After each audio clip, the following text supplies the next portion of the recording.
Hi, Hummingbird family. Somebody asked me why we tap on the tarot decks.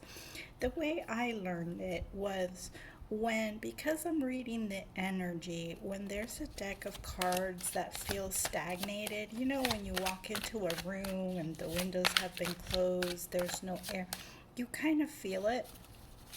And so you tap it to move the chi, the prana, the energy in the deck of cards. Some people use smoke. Sometimes I cleanse my cards with smoke as well, but that's one way of doing that. I think that's gonna be it. Ooh, bottom of the deck we have the Queen of Cups.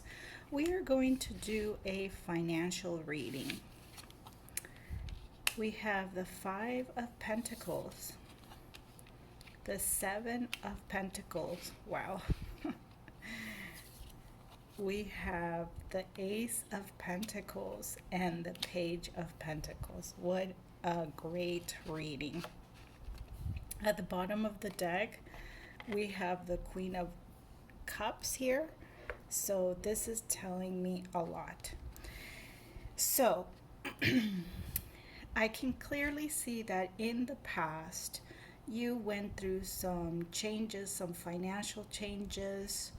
Um, there could have been a situation where you felt that either you lost a job, for some of you, you may have lost your health, but your finances were impacted, or there was a lot of fear of of losing financially.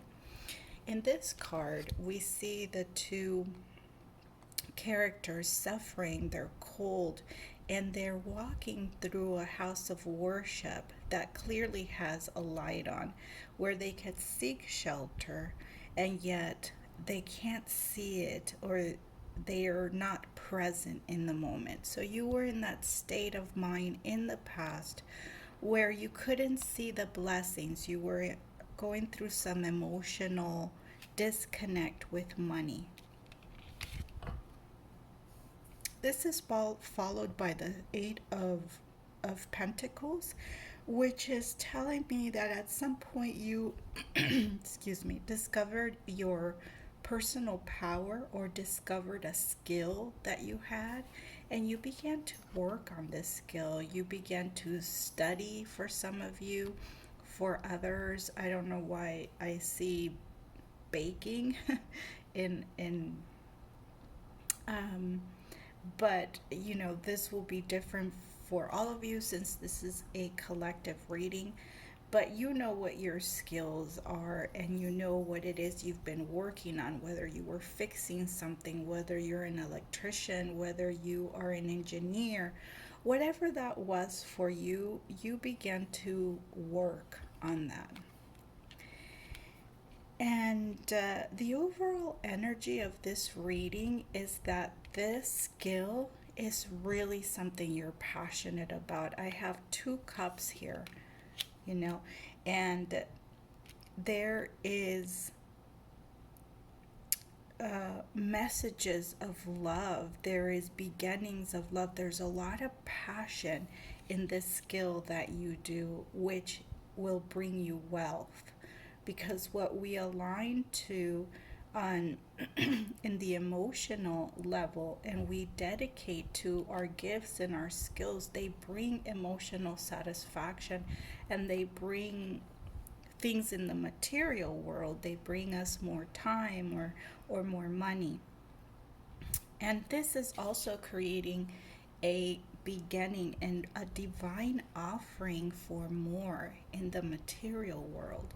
This is a new beginning, a new path, that this passion of you, this card also follows their intuition. This card is connected to creativity, like Pisces, connected to the entire collective consciousness of what we call the water. So they're drawing from they're being able to channel their creativity. They're tapping into their skills in a money reading, and this is creating an exchange of new opportunities, more money, and new beginnings for you. So I see that you have left, or you're beginning to leave the scarcity mentality behind, and this created changes for you for the positive. You have money coming in. Continue to follow your passion here. That's very important. And I love that this is the energy of your your reading, the overall energy, because this is an energy of someone who's very emotionally regulated, who knows who they are, a very focused energy on nurturing um, themselves and others. And in this case, you are nurturing your gifts. They're going from page to queen. You know, you're nurturing that, you're growing. Um, and so, this is definitely going to help you manifest more wealth. And that's your reading, guys. I hope this was helpful, and I will see you next time. Bye.